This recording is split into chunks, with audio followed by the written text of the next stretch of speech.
Shalom, this is Hakham Melech ben Yaakov of the World Alliance of Qara'im, broadcasting to you today from Nachal Yehudia stream in the beautiful Golan Heights. And I'm going to be allowing you to look at the nature around me during this video rather than at my face. You've all probably seen my face many times. I will say hi for a second. Hello. But I'd rather focus on the nature here than on my face. Let's turn around so we don't bother these guys. And so what I want to talk about today is a follow-up of my previous video. My previous video was focused on prayer from the heart. And I want to expand on this and talk about the importance, the fundamental importance of prayer from the heart. This is really pretty much the only type of prayer that we see in the Tanakh. We see many examples of prayer from the heart throughout the entire Tanakh. Some of the more famous ones are the prayer of Hannah in the beginning of the book of Samuel, the prayer of Hezekiah when he is being attacked by Sancheriv, the king of Assyria, when Jerusalem is being attacked by Sancheriv, the king of Assyria, and many other examples. Many other examples. And so prayer from the heart is, let's also include a lot of Psalms. We can't say all of Psalms, although I guess you could say almost all of Psalms. But certainly the Psalms of David are all prayers from the heart, crying out to Yahweh, crying out to God. And so we see throughout the Tanakh the absolute fundamental importance of prayer from the heart, of talking to Yahweh from the heart rather than from rehearsed speech. So sadly, in the Jewish world today, most prayer is rehearsed speech. Most prayer, you open a Siddur and you say various prayers, you say various poems, you sing various songs, and you do this day after day after day, the same prayers, the same poems and songs again and again and again, to the point where sadly it becomes meaningless. Then let's add to it the speed at which it's generally done, which, as I said in my last video, is somewhere around 2/3 the speed of light. So the typical Jewish prayer service, the idea is to get through the prayer service, check off all the boxes. Okay, we did this prayer, we did the Shemona Esrei, we did Tachanun, we said this one correctly, we said that one correctly. To check off all the boxes, get through the prayer service, get to the other side, and ultimately get to the Kiddush, which is waiting in the other room. Now, of course, there will be some rabbis, and I remember learning this when I used to learn in yeshivas back in the day, in rabbinical yeshivas, say, oh, well, the problem is not the prayer service itself. The problem is what they call the kavanah. The problem is your intentions. You have to focus on the prayers. You have to really have kavanah, what they call. You have to have intention. Well, I think that is not a solution to the problem. Because even, first of all, the amount of prayers in a typical prayer service is for you to really have intention, even to do a short prayer service, such as the afternoon prayer service, Mincha, to really have intention, you'd probably have to take about an hour to do it. And I'm sorry, but most people just don't have an hour in the afternoon, an hour at night, and 2 to 3 hours in the morning to do that. But even if they could, that's not the point. The point is you are listening You are reciting other people's prayers. You are reading. Reading is passive. Writing is active. Creating is active. When you think about the difference between reading a book, which can be a wonderful experience, and writing a book, which can be an even more wonderful experience. When you write a book, you're expressing your own thoughts. It's making you think. It's making you create. You're being a creator. I'll say hi again. Hi again. We'll go back to nature. So that it's a cop-out to say that, oh, you just need to have proper kavanah when you do the rabbinical prayer service. The problem is much more fundamental than that. The problem is that we are passive participants, for the most part, in that prayer service, rather than active participants. Passive participants in the sense that we're reading the prayers, many of them beautiful, the poems, many of them beautiful, and the songs of others, rather than creating them ourselves. Now, there is a time to read the poems of others. I like to focus on poems from the Tanakh, songs from the Tanakh, such as the Psalms of David would be, of course, the classic example, but there are others. And when I do that, and what I like to recommend is, when that's done, take one psalm and just really think about it. You can't do that if you're in a typical rabbinical prayer service and you have to get through, 85 pages in the siddur in an hour and a half or 2 hours. So if I do that, if I am reading the prayers, the poems of others, I'll take literally sometimes 20 minutes, a half an hour to go through one psalm and really try to understand it. If there's a word that I'm unclear of, because the psalms are very poetic, what the context is, what the meaning is in the context there, I'll stop and I'll contemplate. What does it mean? Maybe I'll even look it up. But even if not, I'm going through, I'm really trying to think to myself, what is this person? Again, we'll use the example of the Psalms of David, and not all the Psalms, of course, we all know are by David, but the first, 80 or so, are mostly by David. So the Psalms of David, what is he really trying to say? What was he experiencing? What is he expressing?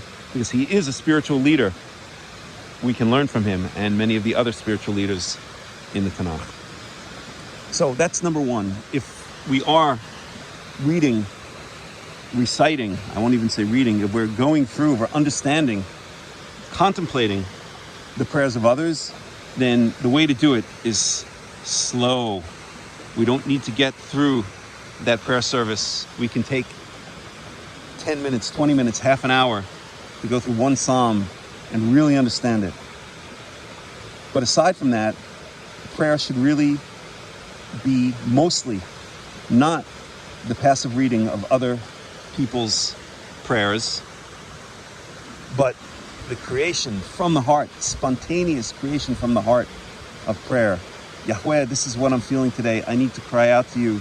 I need to ask your help for something, or I need to thank you for something, or I need to express what I'm feeling. Yahweh is our Father, the type of Father who we can come to with any issue that's on our mind, any problem we have, any issue we have, any question we have, and we could discuss it with him. He's a Father who's always there for us, and a Father who we could talk to about anything that we need to, right? Don't some of us wish we had or have that in our own lives, someone who we can go and speak to about anything, who won't judge us, who will try to listen and try to offer wise advice? Well, that's what Yahweh is. That's what God is. And the way we achieve that is through prayer from the heart, through an ongoing conversation with Yahweh. Now, there are a couple phrases that I've been saying for many years, and switch back to this side for the heck of it, for change of scenery. And one of them is that when people ask me, how many times a day do you pray? My answer is always 1,000, at least. What do I mean by that, right? Because a standard Jewish prayer service, standard rabbinical prayer service is 3 times a day. Morning prayer, afternoon prayer, evening prayer. I say I pray at least 1,000 times a day. And what do I mean by that? I'm constantly in a conversation with Yahweh. I'm constantly in a conversation with my Father, the Father who created me, my Father in heaven, Yahweh, the God of Israel, the Elohim of Israel, the creator of heaven and this beautiful earth that we see in front of us right now. And that's what I recommend for each and every one of you. Some of you are already doing it and know exactly what I'm saying when I say I pray at least 1,000 times a day. Have an ongoing conversation with Yahweh throughout the day. Don't worry, you can even talk to yourselves. There's Bluetooth now. Nobody will know. They'll think you're talking on your Bluetooth. You're fine. Nobody's going to think you're strange. Everyone's doing it these days, right? Anyway, in all seriousness, have an ongoing conversation. Come to him with your problems. Come to him with your questions. Come to him with your concerns. Okay? Even little ones. Yahweh, the hummus restaurant that I want to go to is going to be closed today by the time I leave this Nahal Yehudiya. Oh, I really would like a good meal. Well, don't be a nudnik to him. but come to him with all of your questions, your concerns, your fears, your dreams, and lay it upon him, place it upon him, share it with him. This is prayer from the heart. So that's the first quip that I've had for many, many years. I've been saying when somebody asks me how many times a day do you pray 3 times a day? No, I pray at least 1,000 times a day. I'm in a constant conversation with Yahweh. The next thing I like to say is, what's the difference between prayer from the heart and what we can call canned prayer, like we'll see in the Siddur? Well, the analogy is this. Let's say you are a parent, and it's your birthday or Mother's Day or Father's Day, and your child comes to you and says, happy birthday, Dad, and hands you a Hallmark card that they got at the local stationery store. And your father opens it up, and it's a beautiful picture of, I don't know, a father and a son, on the cover, and it opens it up, and then it has a lovely poem. What is a father? A father is someone who is always there at the right time, who always knows just what to say and just what not to say. A father is blah, blah, blah, on and on. And then at the bottom, it says, happy birthday. Then you write, happy birthday, Dad, love, Johnny, or whatever.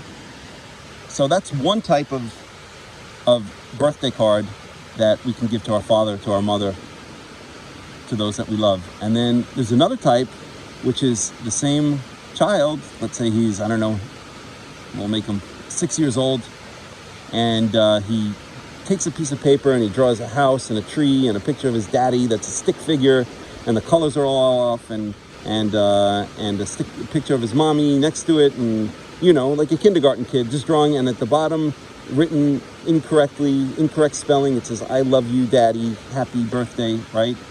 Love spelled L-U-V, happy with 1 P, etc.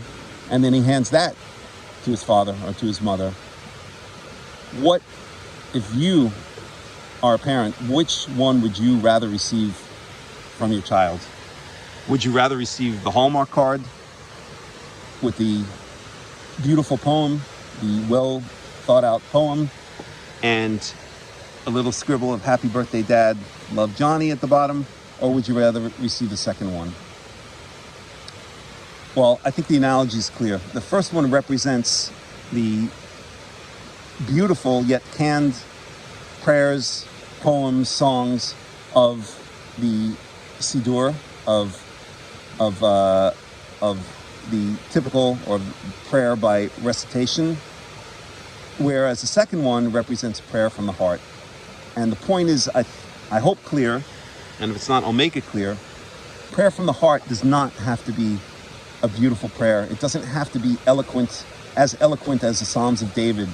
It doesn't have to be as eloquent as the prayer of Hannah in the first beginning of the first book of Samuel 1. It doesn't have to be any of that. That's not what Yahweh wants from us. He doesn't want us to recite other people's beautiful poems and prayers. He wants to hear from his children. That's us. That's you and me. He wants to hear from the heart. And if it comes out eloquent and wonderful and beautiful, so be it. And if it doesn't, then shalom, ma shlomcha. And if it doesn't, then I'll just turn around here so I don't bother them. And if it doesn't, then so be it as well. If it's the equivalent of a 6-year-old kid drawing a house and a tree and a stick figure of mommy and daddy and spelling I love you wrong, but it's from the heart, but it's from us, then let me go over here 1 second. You can help me cross the river. Oh, not exactly the Jordan River, but kind of close. We go on this rock over here. Hold on, let me grab onto this tree, this harduf tree. Harduf in English is oleander. And we'll cross over here. Whoa, over there. There we go. And we'll get a different view. There we go. That's a pretty nice view. Let me go up in the shade a bit. So, whoop. And I'll just check in and say hi again. Hi again, everybody. So, prayer from the heart doesn't have to be beautiful or eloquent. That's not what our parents want. That's not what our Father in heaven, Yahweh, wants. He wants to hear from us. He wants to hear from us what we really have to say, what's in our heart, because what He wants and what we should want, and we all do want deep down, whether we know it or not, is a beautiful, individualized relationship with Yahweh, with our Creator, where we should think of Him as not just our Father, but our best friend. Best friend, not in the sense that He's going to do everything we want. Our best friend in that anything we need to talk to Him about, we can go to, and we can talk to Him about it. And He will listen, and He will not judge us. Well, He might take action, and that's quote-unquote judgment, but He won't judge us if we're coming to Him with our heart, or in our heart. Hold on, let me move again. Bye.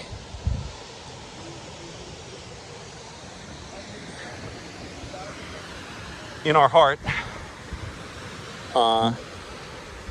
and coming to Him with anything that's on our mind. And that's the idea of prayer from the heart. So what else do I want to say about this? I want to talk about what a real prayer service, maybe that's a bit presumptuous to say real, but what I envision, what I see a World Alliance of Qara'im, what a World Alliance of Qara'im prayer service is. It's focused mostly on prayer from the heart. There might be some recitation of prayers, but if so, they'll be done, first of all, they'll be mostly from the Tanakh, but they'll be done slowly in a way that we really could take the time to think about them and internalize them and see what other spiritual greats, such as King David, is trying to express, trying to talk about. But aside from that, it's prayer from the heart, in the sense that there is a lot of time during the prayer service for private meditation, where you just can sit and get into a relaxed state, a meditative state, and have a conversation, have a prayer from the heart to Yahweh.